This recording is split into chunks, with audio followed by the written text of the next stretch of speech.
Good evening, everyone. Hope you are all well and in good health.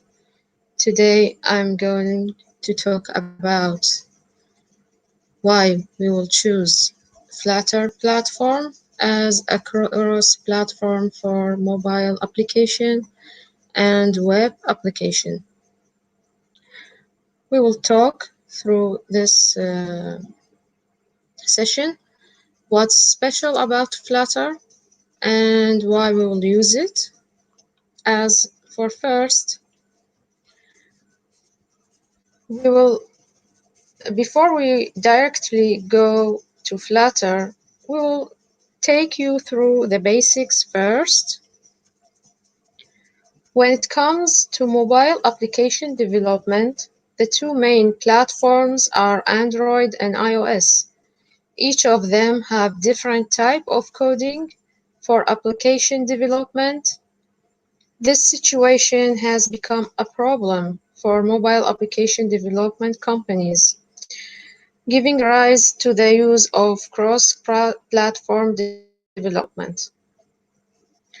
So now that you know why cross-platform development was required, we have defined what exactly is cross-platform application. A cross-platform application development is a mobile application development in such a way that it can be run on various platforms. Programming is done in a manner that the app is supported by Android, iOS, or Windows. So we see that cross-platform development has become popular due to its features and tools that are loved by many developers.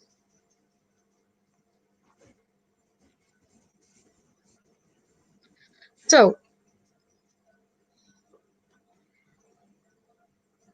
what has been done on Flutter so far? What makes it so special? So many developers go toward working with Flutter. We have some key points.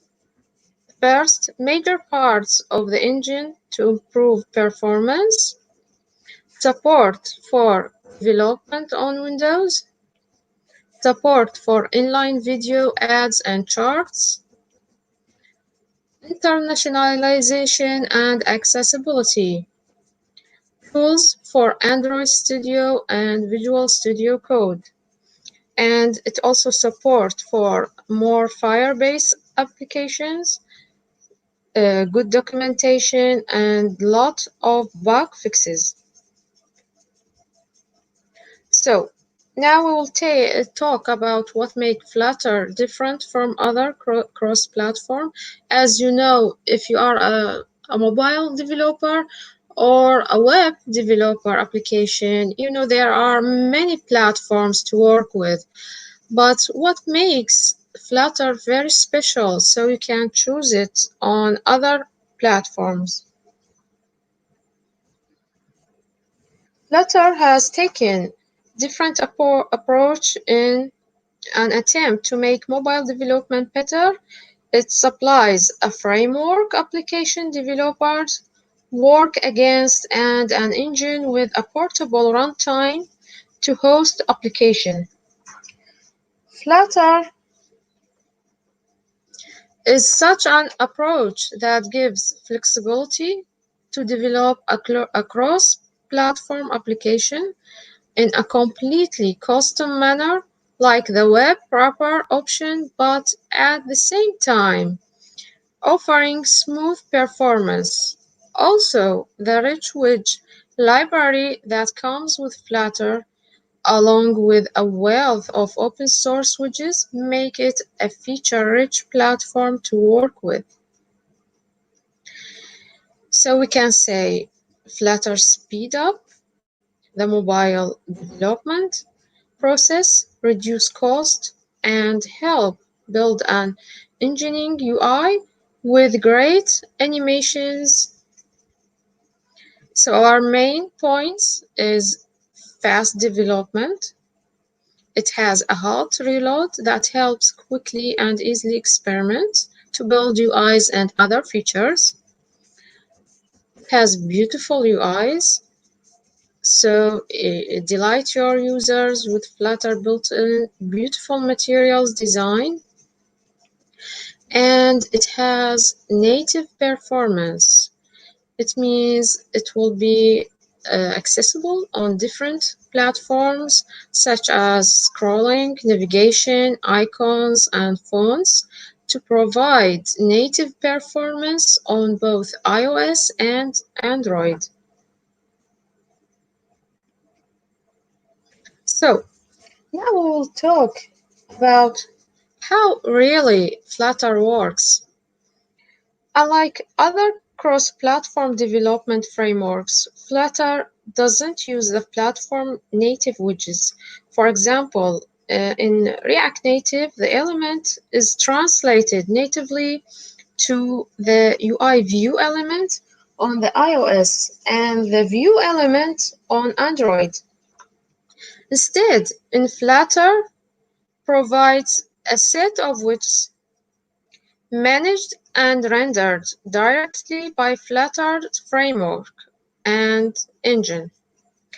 As you see at this figure how Flutter works, widgets are rendered onto a Skya canvas and sent to the platform. The platform displays the canvas and sends events back to the application. Flutter doesn't rely on the device's widgets. It renders every view's components using its own high-performance rendering engine. So we can say in Flutter, UI are represented as widgets, and they describe how the view should look given its current configuration and state. When the state changes, the widget rebuilds its description, and the framework compares it with the previous description to determine the minimal changes needed to update the UI. Now we will talk how really Flutter works with a mobile platform and how it will work with a web platform. So now let's understand the structure that Flutter works beneath the hood and compare it with Flutter for web. As we see, this Flutter architecture is for iOS and Android.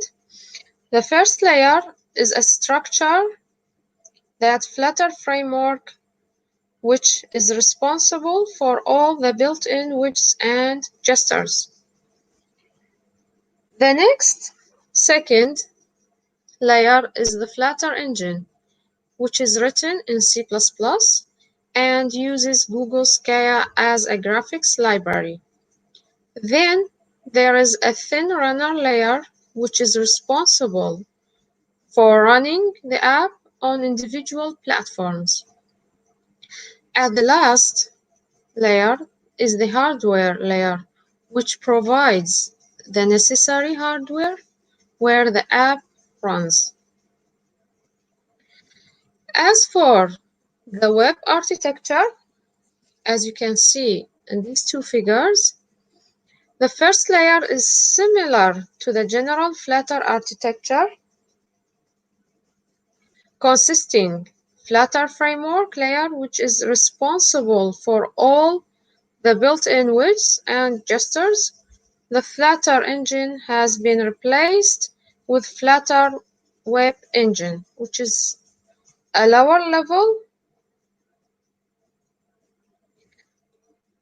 implementation of Flutter widgets and rewritten them.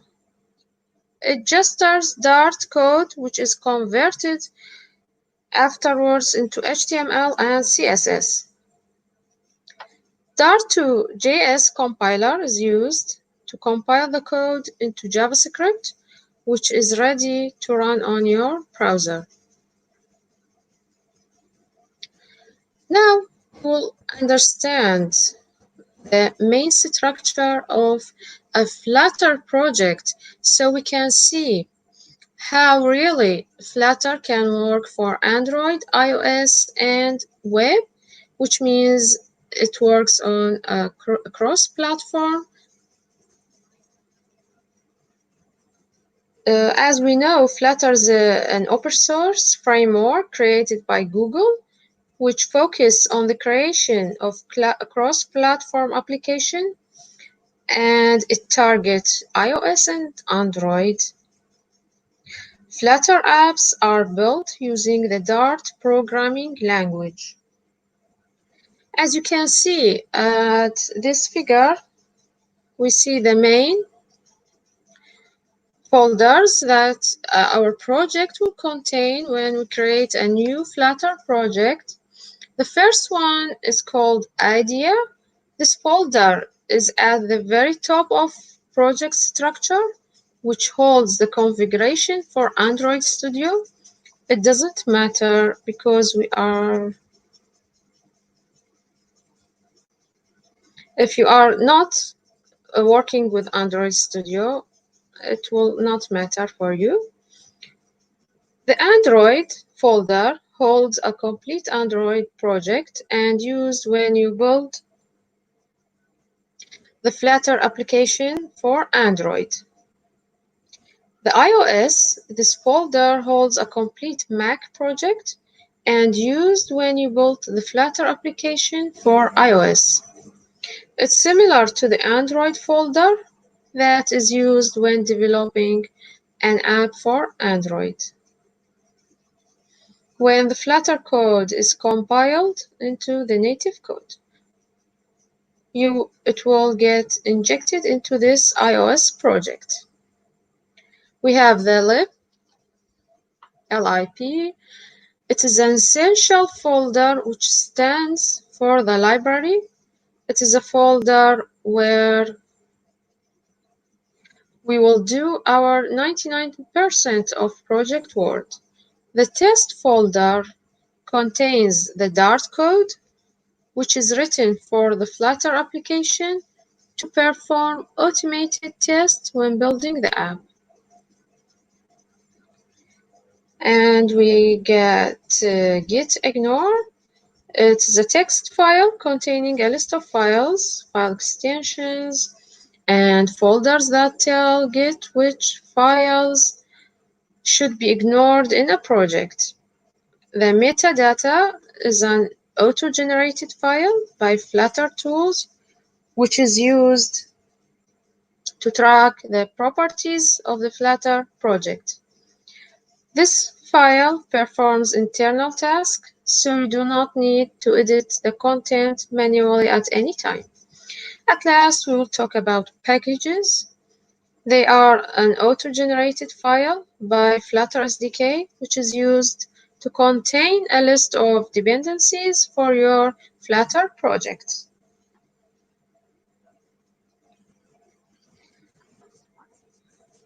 Now, we will talk about widgets. So in Flutter, everything is a widget. The main idea is the widget tree. It's a structure that represents how our widgets are organized. Web pages have a do and Flutter have a widget tree. So Flutter also uses a declarative UI approach. It means that the interface represents the state of the app. As you can see in front of you, we have this a shopping cart which has a login and password, and you enter your name and password and it will go to your shopping list. It has the main app, my app, in the top, which is the root widget. Our app will start here, and we have our my login screen, initial screen, and my catalog. After sign in, this screen has a list of products and app bar, which allows the user to access the cart. And my cart, when the user chooses a product, the one is put within the cart. The key point here is the user action to add products to the cart, because you need to inform my cart that your status has changed. Now it has one item, my list item. So in this scenario, our widget tree is small. Imagine if you have a catalog, had a division by categories and subcategories, or that in the cart we could have a wish list, gift list, or the user having a screen with details of your profile. History of all purchase easily, our widget tree will become bigger and more complex. Now we will talk about Flutter common widgets, and we will talk about each type of them and why we use it. So whenever we are going to go code for building anything in the Flutter, we will be inside a widget. Central purpose is to build an app out of widgets, and it describes how our app view should look like with their current configuration and state. Widgets are nested with each other to build the app. It means the root of your app itself is a widget, and all the way down is a widget also. For example, a widget can display something, can define design, can handle interaction, and etc. So now we will talk about some types of widgets. Our first type is scaffold. This, this widget provides a framework that allows you to add common materials, design elements like app bar, floating action buttons, drawers, and etc.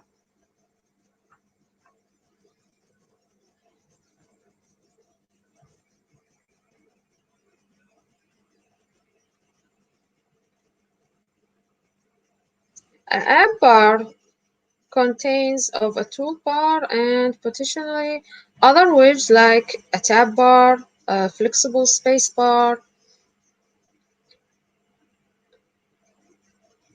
and app bars typically expose one or more common actions with icon buttons, which are optionally followed by a pop-up menu button for less common operations, sometimes called overflow menu.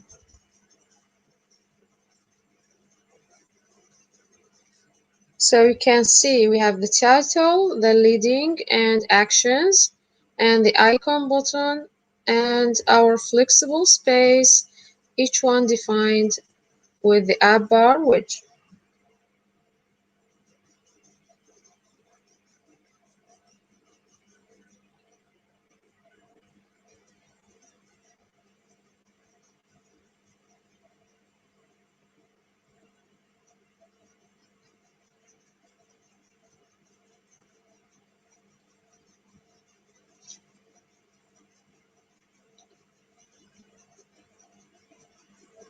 Next, we will talk about safe area class widgets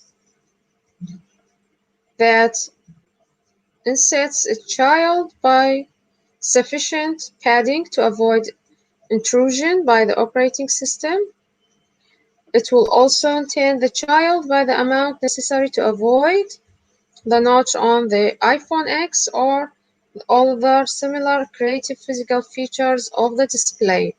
When a minimum padding is specified, the greater of the minimum padding or the safe area padding will be applied.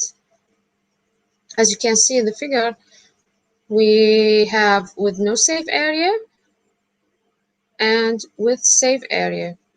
You can see the difference between them.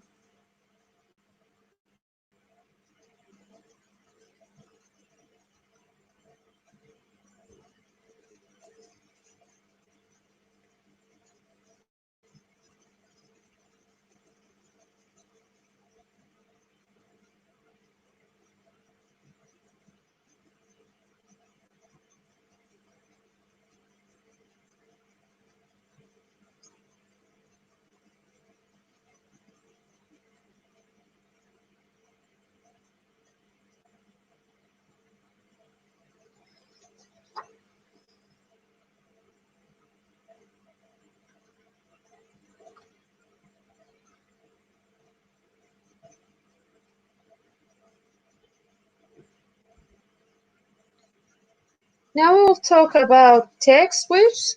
They hold some text to display on the screen. We can align the text widget by using text align property and style property that allow customization of text, which include font, font weight, font style, letter spacing, color, and many more.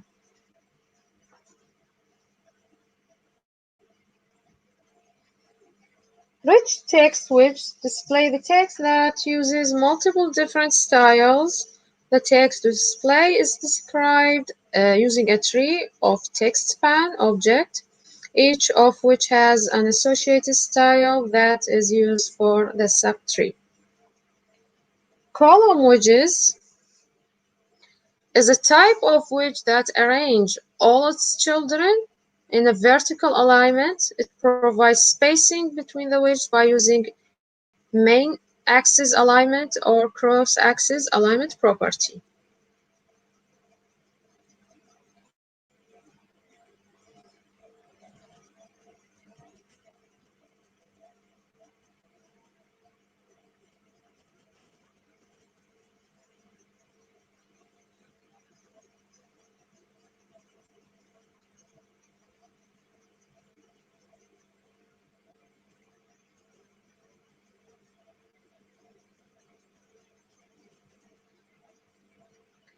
As for row widgets, they are similar to column, but it constructs a widget horizontally rather than vertical. The main axis is the horizontal axis and the cross axis is the vertical axis. As we can see here, we put our row number and the padding between our rows. As for the button widgets, they allow you to perform some actions on click. Flutter does not allow you to use the button widget directly. Instead, it uses a type of buttons like a flat button and a raised button. As you can see, we have flat button, and inside it we will describe buttons. These were the main widgets that you can use with Flutter and give you a lot of functionality to get use from. As a final statement, Flutter offers a great solution for building cross-platform application. With its many excellent tools and hot reloading, it brings a very pleasant development experience. It has an open source package and excellent documentation. Make it easy to get started with. Looking forward, I can see Flutter developers will be able to target a variety of other platforms as well in the near future. Thank you all for listening, and I want to thank all the Saudi PDG Women Tech for their support and giving me this opportunity to participate in this wonderful event. Thank you all for listening, and if anyone has any question, they can ask and I will gladly answer them. Thank you.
Good evening, everyone.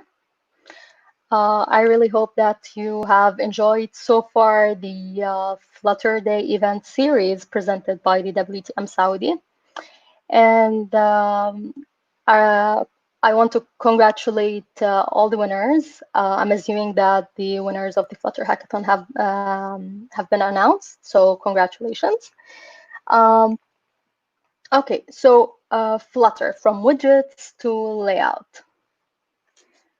Okay, let me just, I'm live. Cool. So this is Nawal Hamwi. I'm a Flutterista, WTM ambassador, and WTM Jeddah lead. I'm a co-organizer at GDG Jeddah and a Flutter developer. So today's talk will be, let me see. It's somehow kind of philosophical on regards the layouts. So let's see, what do I actually mean? So we will be referring, definitely we will be talking about the widgets and states, the two flavors in widgets, the layout from a design's standpoint, and the layout from Flutter's standpoint as well. The famous layout widgets and the basic widgets. And most importantly, like the talk for tonight will be um, focusing like around 200% around the like how Flutter renders a layout and how does it render a widget. So let me just start off again. In this talk, we will be referring to the layouts on the mobile phone screens. Other platforms like the web, desktop, embedded devices all have different screen sizes, and thereby they behave or they scale differently in terms of the like widget level. So today we will be visualizing how we can compose the widgets to produce layouts using Flutter, well, via Flutter, of course. So grab yourself a coffee and let's enjoy traveling in a couple of seconds to the layouts widget galaxy.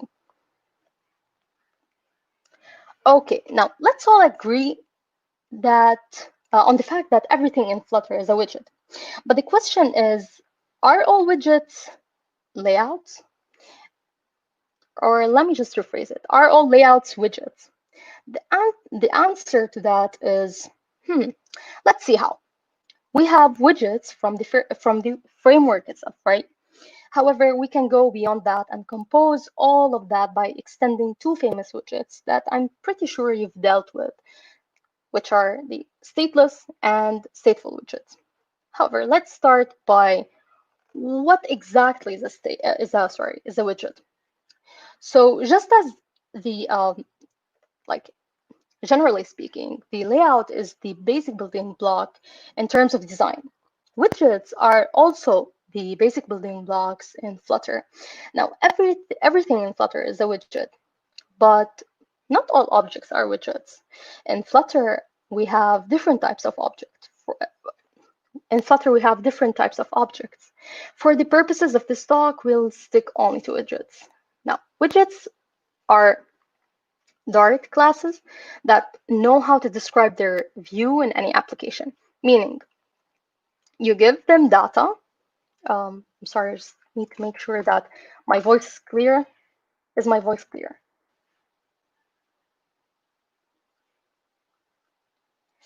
Okay, I think it is clear. Awesome. Yes, thank you. Yeah, so widgets are just Dart classes that know how to describe their view in any application. Meaning, you give them data to tell them how they will look like on the screen. Widgets are only holders of the configurations of the elements that will be painted on your screen. A widget can define any aspect of an application's view. Some widgets, such as row, define aspects of layout. We will be talking more about this. Some are less abstract and define structural elements like button and the text field.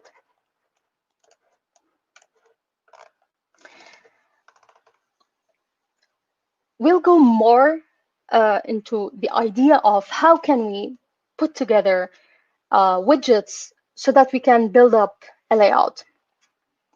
So then the other concept that we have in Flutter is state. And state, actually, it exists in widgets. Those widgets that contain the data, or let me just refer to it as the state, needs to be taken of or manipulated. We can't just leave the data, or we can't just leave the state like this. So in simpler terms, state is data inside. I'm sorry, I'm not using the pointer. So in simpler in simpler terms, the state is a data inside a function located in your application's UI.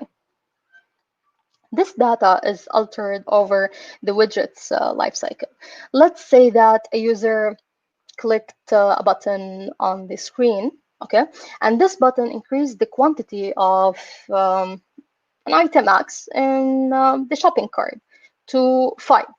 So this quantity variable had a number of 0 at the beginning of the app state. Now, what happened under the hood is the following. The widget's internal state changed. As a result of this, the widget will rebuild its description to translate this change to the user's eyes. The framework, of course, gets notified that there is a change in the widget. How does it know? Well, it compares the widget's old state, okay, with the new state, so that it determines the minimal changes needed to to transition from one state to the next. And definitely we will go further with this concept during this talk. So we have the very two famous flavors of widgets in Flutter, which are the stateless widgets and the stateful widgets. Okay, remember the state that we talked about previously? Now, we've got widgets that you will work a lot during your Flutter development. Again, stateless widget and stateful widget. Basically, you use a stateless widget to display information and UI. For example, like a text. The stateless widgets doesn't tell the framework when to remove it from the tree or rebuild it. It only reacts to new information, like changing the data of a text widget inside the stateless widget. Now, from a widget's perspective, to react with the user's interaction on the screen, it needs to deal with a state. Okay. Now, that said, you use a stateful widget when you want to manipulate data inside the widgets. So these types of widgets manage stateful data that can be changed during its life cycle. In stateful widget, we always have an object called state, which inside these state objects, there is the data. Okay, so the data doesn't exist in the stateful widget; it exists in the state object. Now, generally speaking, we have the state object layer so that it persists on holding the information. The state object has a method called setState that tells Flutter when it should repaint the changes on the Canva. Like whenever the user interacts with the app, setState is called. This method is responsible of informing the framework to update the widgets that has its state altered or marked as dirty. So, of course, we can go further on this, but on a separate talk.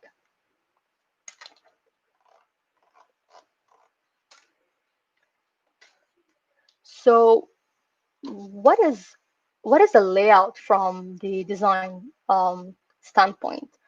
A layout is considered to be, as I said, it's considered to be the basic building block of any application or design work. But things actually stop right there when the layout isn't responsive, it isn't consistent, and it isn't predictive across platforms, screen sizes, and of course, environments. Now, how can we guarantee that we have a good layout? Well, we need to use this uniform elements that are known as the widgets in terms like of Flutter, of course, and most importantly, we need like spacing, like margins, alignment, padding, and the list goes on. So we need to have a good layout so that the users won't spend their time learning how to use your app. Because the moment such thing happen, bear in mind that the app's lifetime has come to an end. Well, of course, if the layout, again, is predictable, meaning it's easy to use and has consistent UI components, and if if the layout is consistent in measurements, measurement sizes, that is the padding, margin, and other properties that define where component will be placed on the screen. Not only this, if your layout is as well responsive, that is, no one would like, of course, spend their time trying to interact with the layout that isn't reactive to the events. And what's worse than that is the layouts that aren't adaptive to the platform's screen sizes and orientation scales. Now, what are some like my main point in this talk is that, yes, I do agree that layouts are widgets and widgets are widgets. But my main point is you compose or you put together the widgets so that you can create a layout. So here are some list of the famous basic widgets that you as a Flutter developer will be dealing with frequently, like the app bar, the column, container, image, icon. Now, however, when it comes to layout widgets, here things somehow differ. It's not like the normal widgets.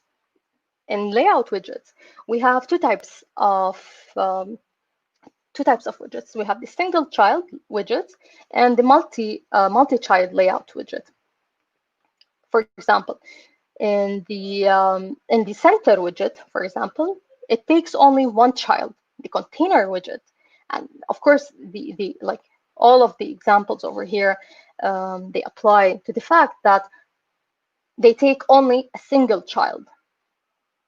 They can work with only one child. However, in the multi-child layout, I will show you some like detailed example. How does the column has a nested widget of any type of a widget. We will see this. So those as well are some famous multi-child layout widgets.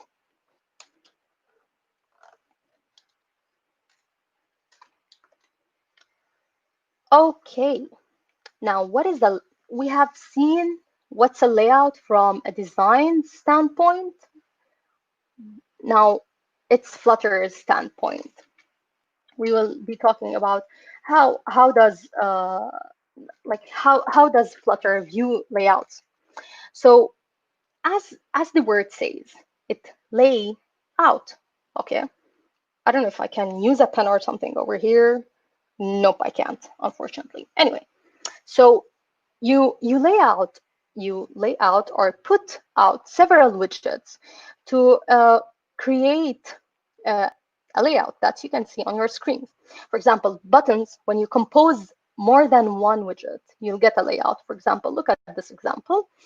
You have an icon over here and the text over here. You compose it together, you get a layout that makes sense to the user, and the user won't spend much time figuring out what is this icon for, or what is the meaning of this configuration or this one. It's very obvious because the design of it is predictive. So now I told you that this icon is a widget. Let me just go here. This icon is a widget. The text is a widget. Okay, and this applies, of course, to this example and this example. However, I view widgets as the following: the visible widgets and the non-visible widgets. Those where we can see, our eyes can see, okay, are called, I like to call them visible widgets, okay? But the alignment, padding, rows, columns, size box, those are another type of widgets that a human eye can't perceive. However, if you add, if you play on the properties, you can see them. But my point is, normally in designs, you can't see an alignment, or like you can't physically see a colored alignment or a colored padding. You get my point. So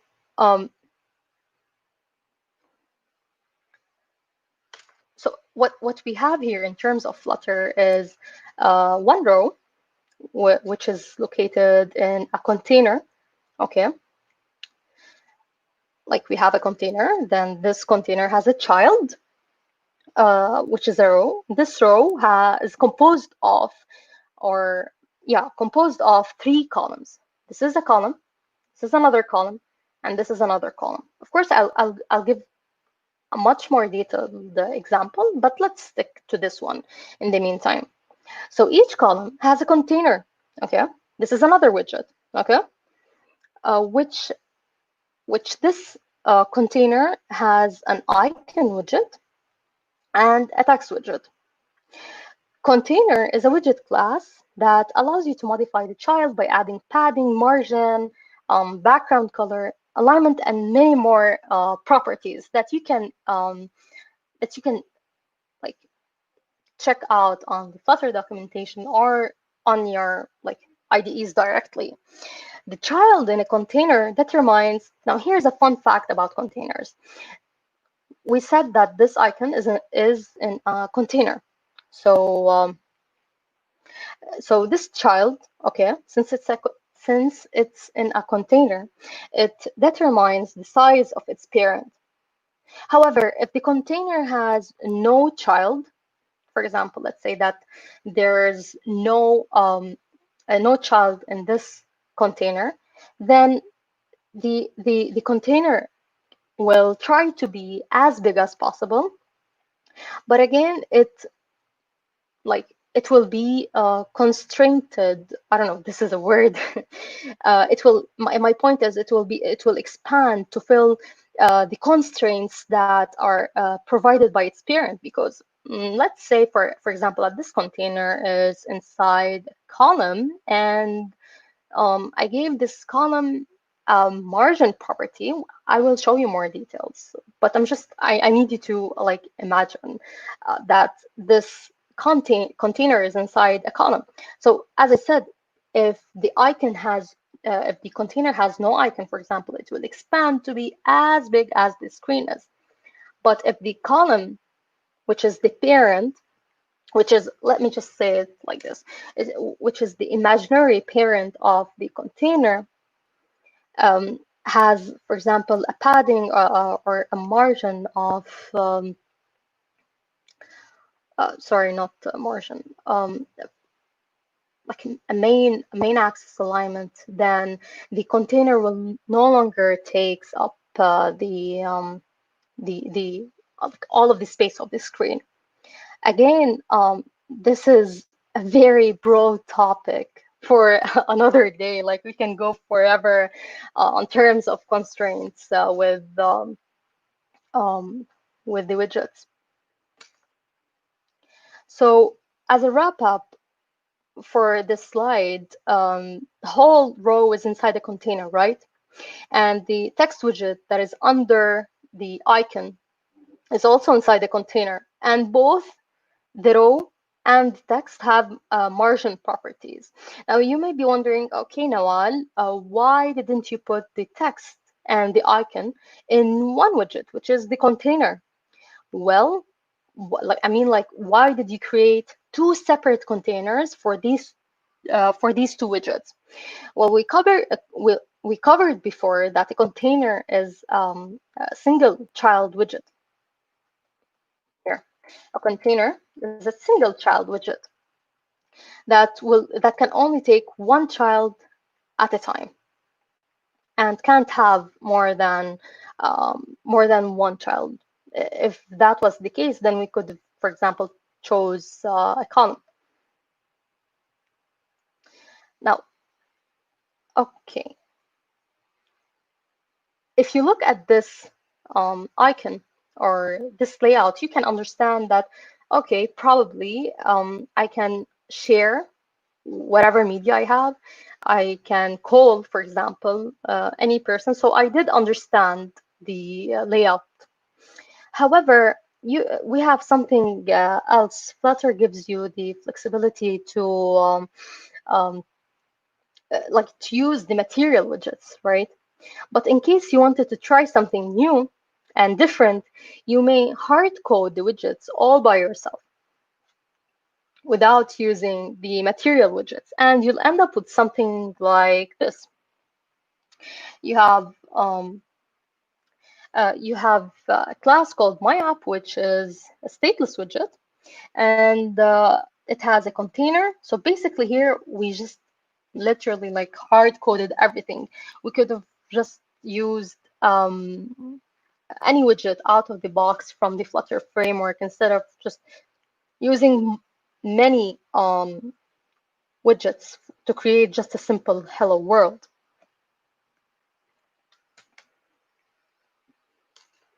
Again, this is the same concept, but of course I can make the text bigger. But my point is here, the code here, we used less widgets, okay, than this. So those widgets, those widgets are from the material app, which is a library that has several widgets. We can see that, like, to have the text in the middle, we can just simply use first, of course, a scaffold, which will be taking its properties from the material app. Without having the material app, we can't have the scaffold. So it depends on your use case, honestly. Like you can create your own set of widgets by mixing up or even modifying these material widgets library. Now, the two famous layout widgets are the rows and columns, where you tend to place your children either horizontally in case of the row or vertically in case of the column. And the cross axis and the main axis, those are properties where you can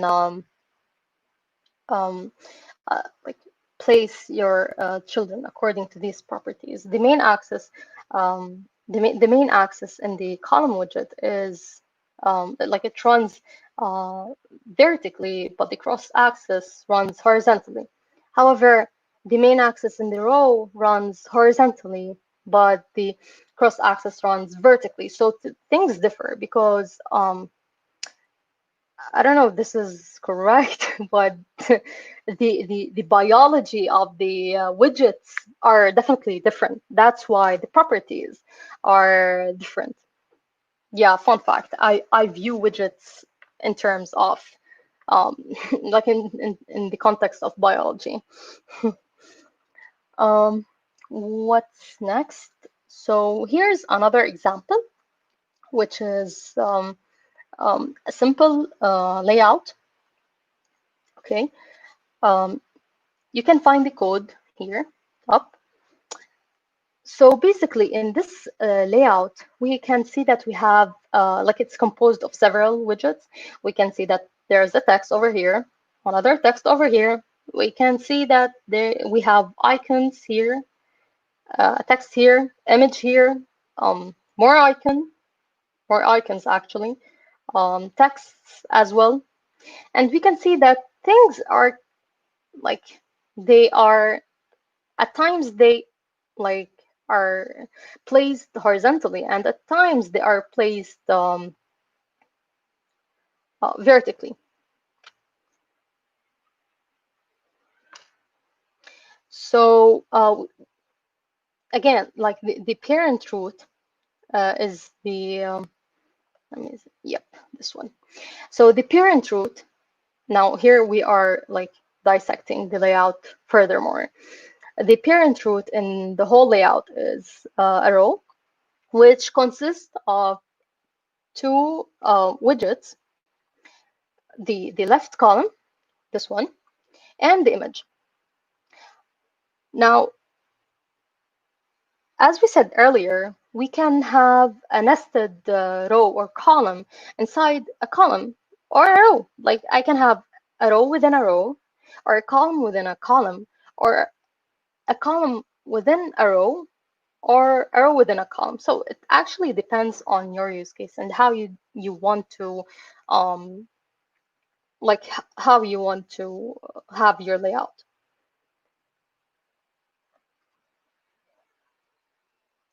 But keep in mind that yes, like having nested widgets together can somehow like be visually complex, but trust me, it creates a vivid layout like this one.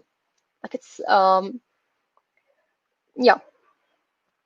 Okay, so this is an app bar. Let me just go back. Yeah, this is an app bar. I don't know if you can see it. You can find the code and you can run it on your machines, and you can see that this is an app bar. Okay, um, inside this we have a row again, which is, let me just move here. Yes, so this we have a column over here which consists of 4 children. We will be talking more about it, but let's just um, see what we have over here. We have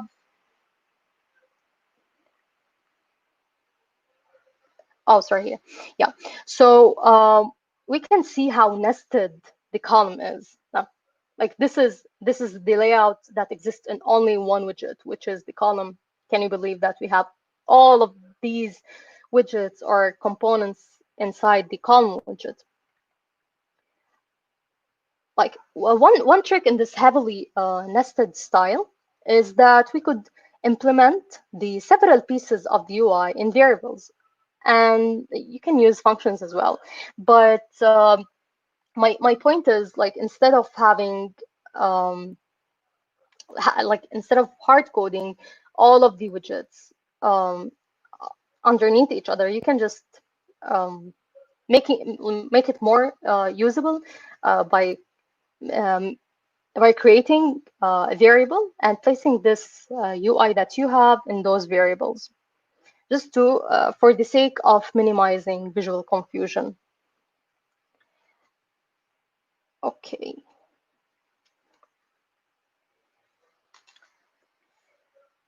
Okay, awesome. So let's just talk about this. So we have a column over here. We have a row over here. Why do we have a column over here? So as we said earlier, that columns place their children in a vertical sense. So we have, this is the first widget, this is the second widget, This is another widget, and this is another widget. So the text widget, of course, it has a text string of characters. And here we have another, again, string of characters, text widget. However, this is a nested widget, which is the row within a column. Now, inside this row, we can see that we have another row which consists of several icons. And in the same row, this one, we have text. Now, moving on to the next row that we have, this row is composed of 3 columns. How come? Our components are placed in a vertical sense. That's why these are again, they have the same layout as the parent column, if that works out. So inside this column, we have several components. We have the icon, we have the first row, which is the duration, which is like composed of text, and the second row, which is composed of another text. Now, we saw that how customizable the row and column widgets are. Now, because these widgets offer us, like the developers, a maximum customization for our layouts, because like we have a row within a row within a column. Here we have an icon within a column within a row within a column. So this provides us high customization for our layouts. So because we have high or maximum customization in our layouts, we call those the column and the row, we call them low-level widgets.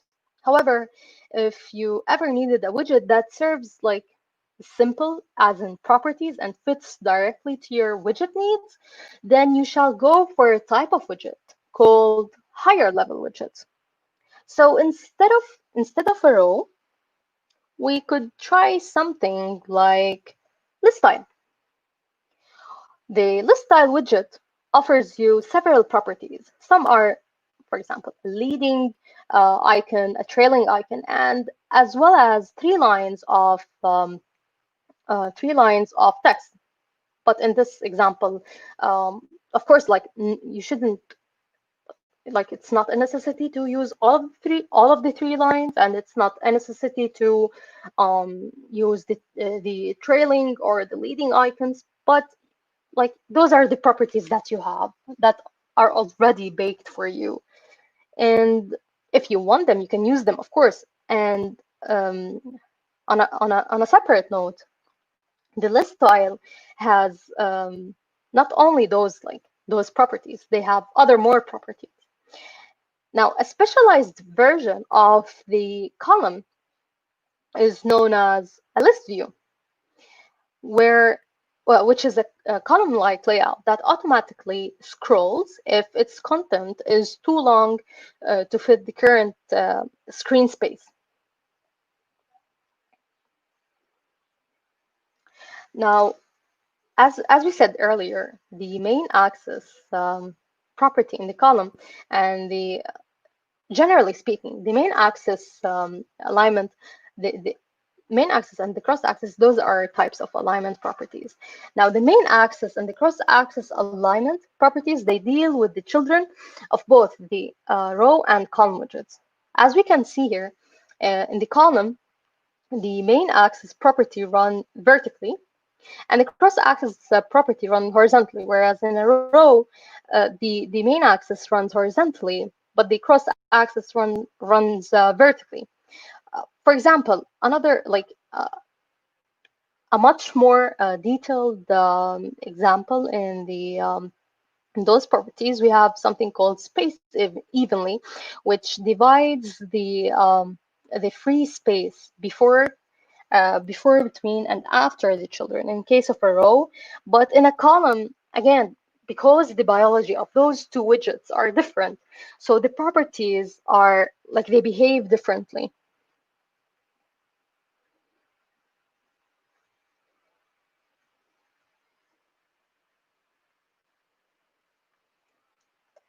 Okay, Now for the best part. How does Flutter render? How does Flutter renders a layout, and how does it render a widget? Let me just drink water because this is a very um, detailed topic.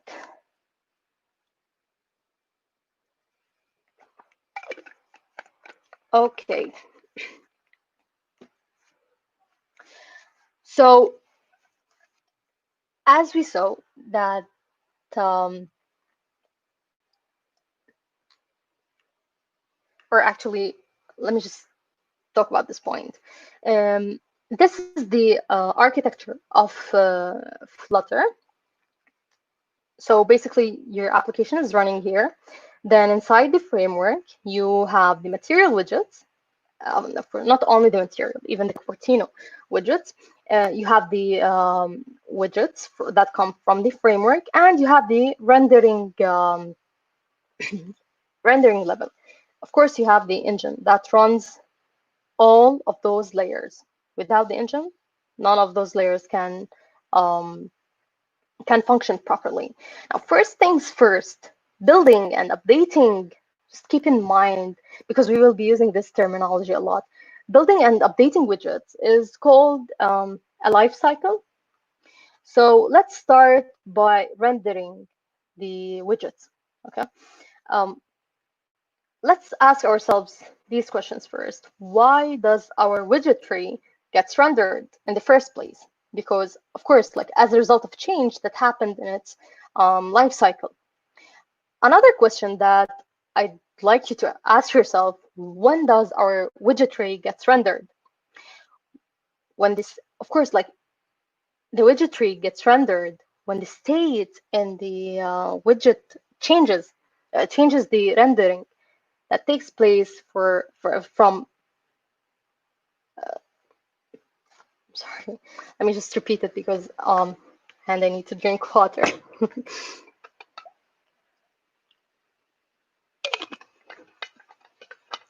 Okay, let's start.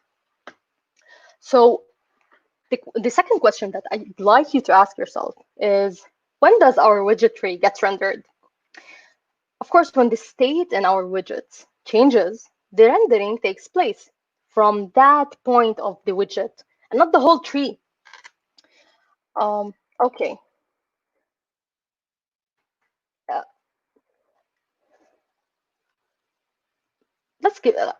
let me just give you a scenario.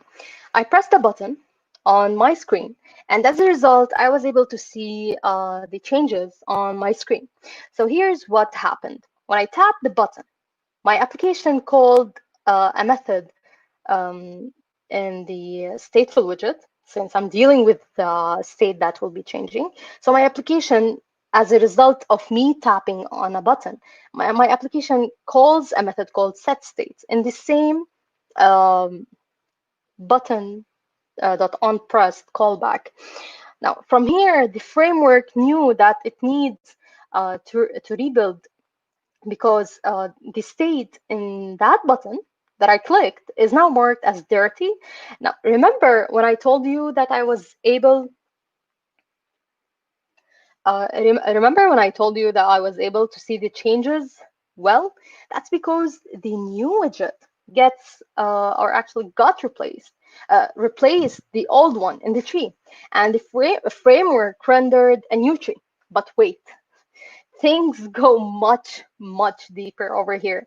In fact, the rendering phase is composed of not just rendering like this. No, it's composed of several steps.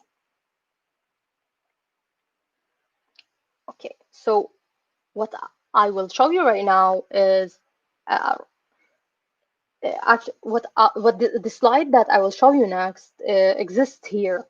So rendering is a very detailed layer. Like of course, all layers in Flutter are crucial, but like the point here in the talk is to like how Flutter renders a layout. Let's see how. So again, this is this is the anatomy of the render layer. The rendering layer is composed of several phases or steps that takes place. That takes place whenever your state changes or whenever something changes in your app. So step one, there's something called animation, where I believe that it was tackled, like it was talked about in the Flutter Day series by WTM Saudi. You can refer to it, of course, and you can refer to the documentation. But my point is, in the rendering phase, you have animation layer, which has a ticker that starts out. Then you have something that happens again, and not again, but you have another layer that happens in the rendering phase, which is called build, where here the framework itself builds the widget tree. And step three, which is our main focus in this talk tonight, which is the layout. Here, Flutter lays the widgets out with a single path down and then back up the same tree. Then you have step four. Sorry, there is. Funny enough, I missed this. Step four is composite. And of course, step five is paint. You can never have your, like after the layout, after the layout layer, you can never have the paint layer over here. Funny enough. My point here is I'll go into much deeper levels into these steps. So let's, as I told you before, for example, let's say that you click the button on your screen. Okay, this button has 1 second. Can I fix? Okay, so this button has this button has a state which triggers the framework upon the user's interaction with it. So things doesn't just happen and stops right there. Again, we enter the rendering phase, which is composed of 5 steps. Now we will go into each step. Step one, which is the animation. Here we have, let's say that you're scrolling down a list. So so while, like, imagine you're just scrolling down, you put your finger on the screen and just push the element or the widget up to your screen, and this is how you create the physics of the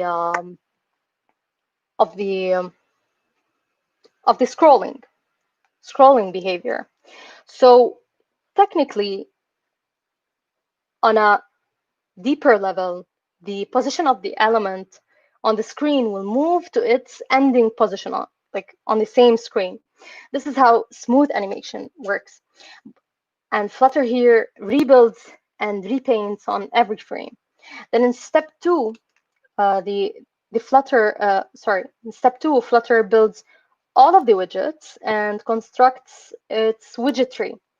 Now, the widget that I'm talking about over here are not the widgets that I'm talking about over here are not the widgets that we know.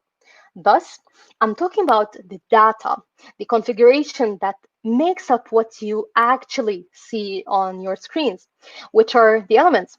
Now, what we see on our screens, are actually from later steps in the rendering phase. Like after the whole process finishes, the last step, which is the paint, what is painted on your screen, those are actually those are the elements themselves. So just keep in mind that widgets are nothing but handlers of the configurations of the elements that we will see painted on our screen. Now, moving to step 3, layout. The framework works down this tree in a linear fashion. It goes from up to bottom in a linear fashion, single line. So actually, there's a concept in big O notation which is called linear time, that indicates fast performance. I think that's why Flutter is named Flutter, because the process literally flutters in speed. Now, as the framework goes down the tree that it's trying to build, it collects information about the positions of these widgets. The layout and size constraints are taken from the parents to child, and definitely this is a total separate talk. But the point here is that widgets know nothing. Why? Because as we said earlier, Flutter went down the widget tree to collect information about the positions and about the positions of the widgets. So now when Flutter comes back up, as we said earlier, that it will move down to collect the data of the widgets. It will go back up the same tree.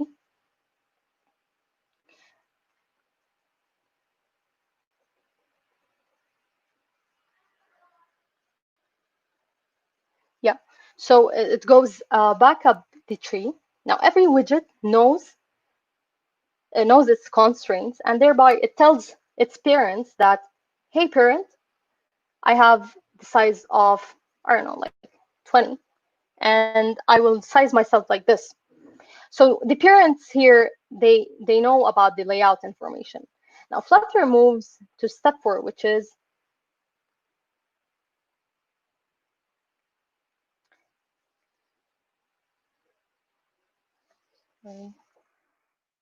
okay, cooler here. So yeah, Flutter now moves step 4, which is painting the widgets. Now the only the point here, the coordinates on the screen are given so that the widgets know where they will be placed, like on which pixel on the screen. On which pixel exactly on the screen.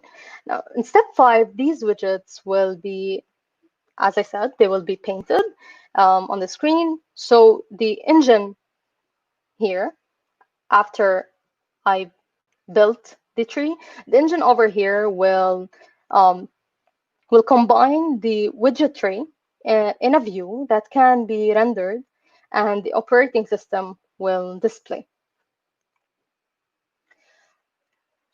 So this is for today's talk. I really hope that it helped you out. The main purpose of this talk was to see how Flutter renders out its widgets, and that widgets are not the widgets that we know, like on a deeper version of widgets. They are just, we've learned that they're just configurations of data. And in the rendering phase over here, we have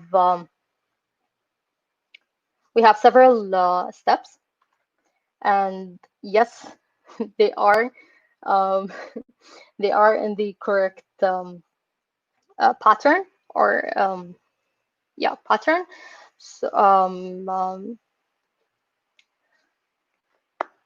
So if you have any question, please feel free to leave them in the in the chat, and I'll definitely answer them. So we will be waiting for, let me just, I don't know, how can I see this?